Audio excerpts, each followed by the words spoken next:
Beholders, easily one of the most infamous and iconic monsters in the Dungeons and Dragons world. At first glance, beholders may seem like just another average monster in D&D, but trust me, they are much, much more. Let's jump right into it. Starting out with the description, beholders are essentially giant floating heads with a singular cyclops eye with 10 eye stalks, each eye stalk having its own special ability or eye ray.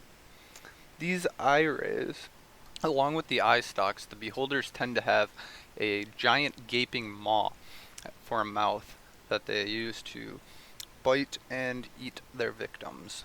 Because the beholder is surrounded by eye stalks, it has the ability to see in all directions. Being able to see in all directions isn't the only ability that the eye stalks give them. One thing that is not often mentioned is that beholders do not have the ability to see in color. They do, however, have the ability to see in the dark. Along with all of this, beholders lacking legs have the ability to levitate. Now jumping into some of the beholder's abilities. Starting off is one of the main abilities is their central eye.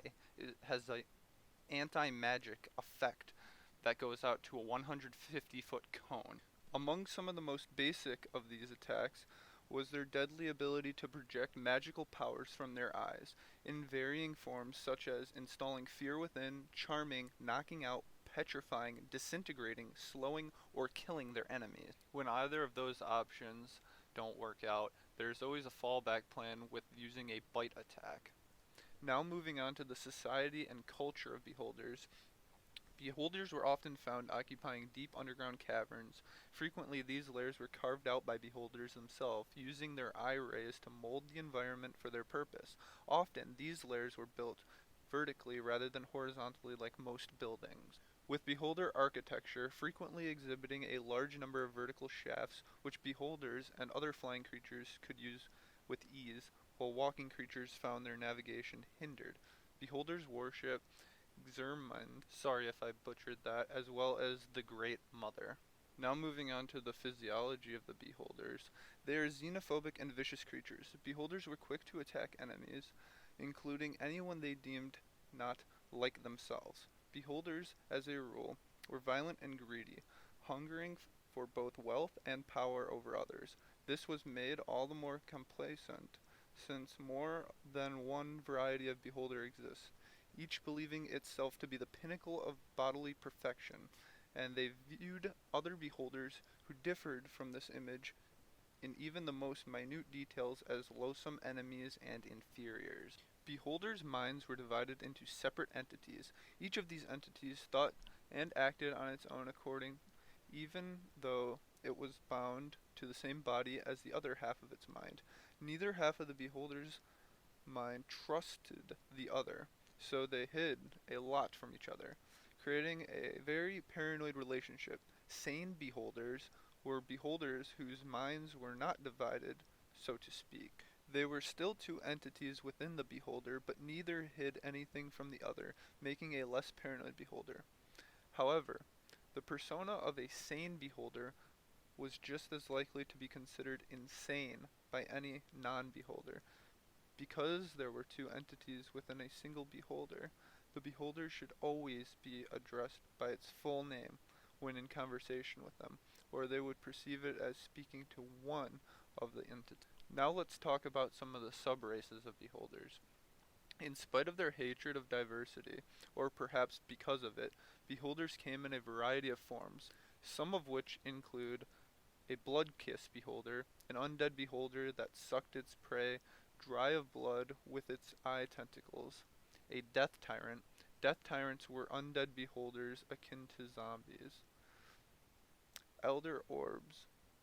These beholders were born with amazing longevity to near immortality. Eye of Flame.